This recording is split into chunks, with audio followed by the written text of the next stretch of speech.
I am very fortunate. I have been working for the company that I've been with now for 21 years.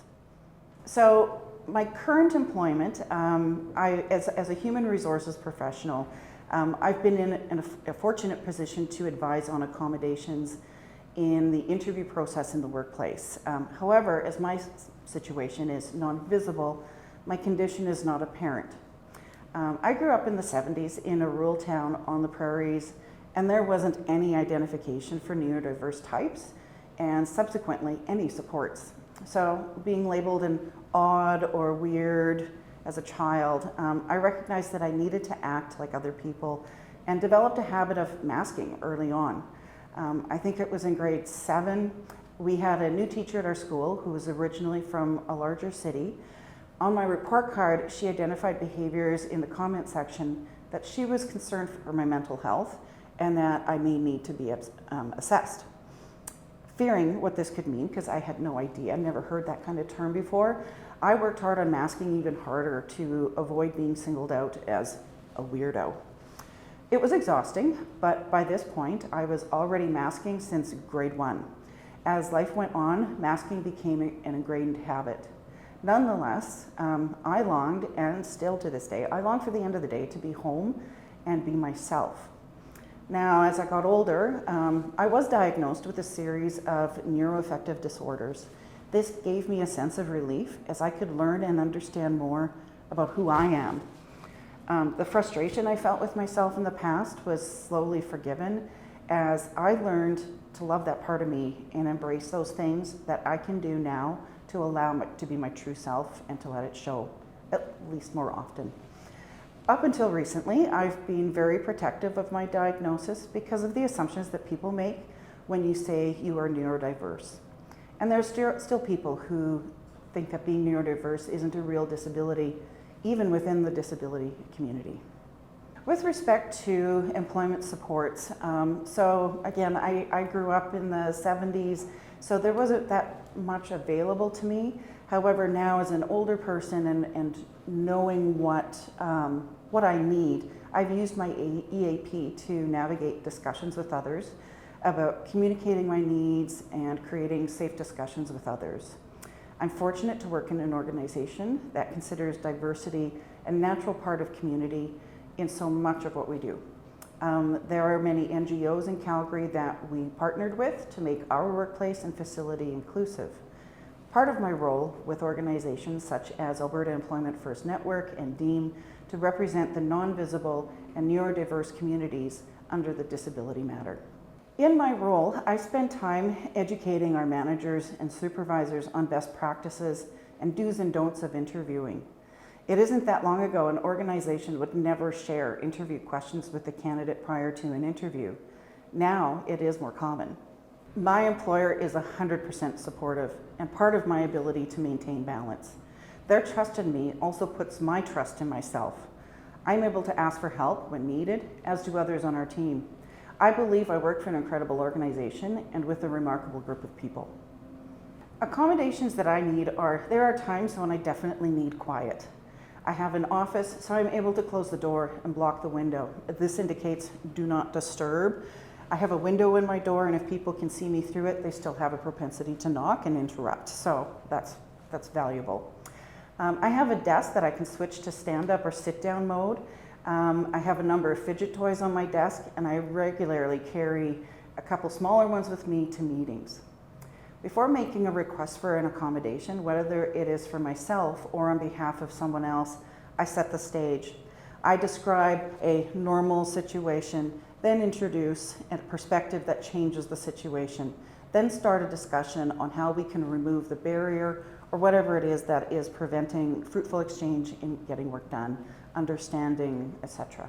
So at the start of my career, I didn't really know what I wanted to do, and that meant a lot of different jobs, sometimes not at a place any particular amount of time. Just I was so unsure of what I wanted and what I kind of felt comfortable doing.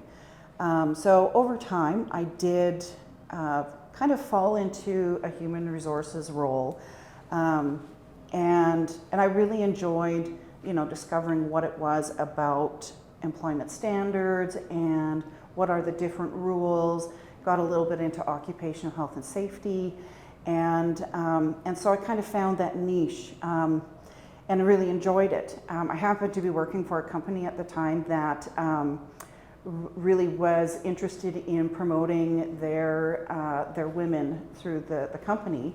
And so I was offered a lot of opportunities for professional development, where I was able to get my diploma in human resources through the University of Calgary. And then from there, I really enjoyed, I did move around a lot still. I really enjoyed working for companies that were startups or had grown to a point where they needed HR.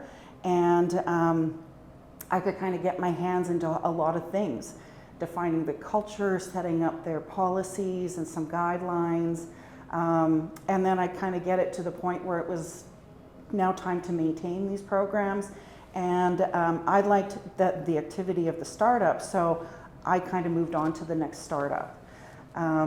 But eventually getting diagnosed, I was then able to appreciate more of what makes me tick and why I am the way I am. And I was able to get to a point where I wanted another startup, but hopefully someplace that I would want to stay for a while. And you know, careful what you wish for, because you get it, and that's exactly why I've been at the current company for 21 years. My current employer, we do have a really tight-knit team. We really support one another. We share our challenges, personal and professional, supportive to jump in and help one another. You know, all of us believe that no one of us is responsible for our success alone, and you know, and everybody around us, we want them to be successful. So we're really, I can't say enough about the organization I work for. I'm very, very lucky. What makes me feel included in the workplace is, you know, being in human resources, I'm very much a part of designing that culture and creating things to support it.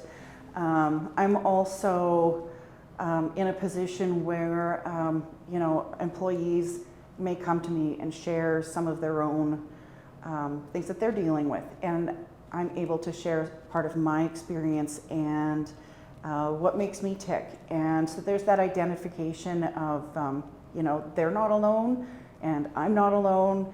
And you know, knowing what's available now, I'm able to recommend supports for them that were beyond my wildest dreams when I was younger.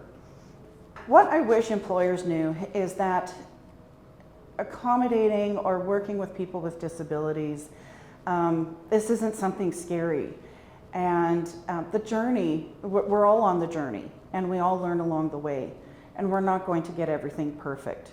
And that's a ridiculous standard to hold on yourself anyways for anything. So, except maybe accounting. Question all your assumptions and work with an organization that advocates for diversity. The more they know about your organization, the better they are able to work with you and support what you need.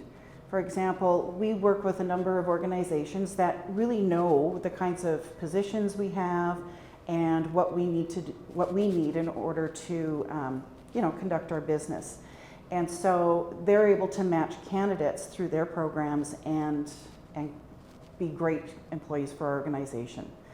They can also help with training needs, interviewing skills, unconscious bias, that type of thing. And we're all better for understanding one another better.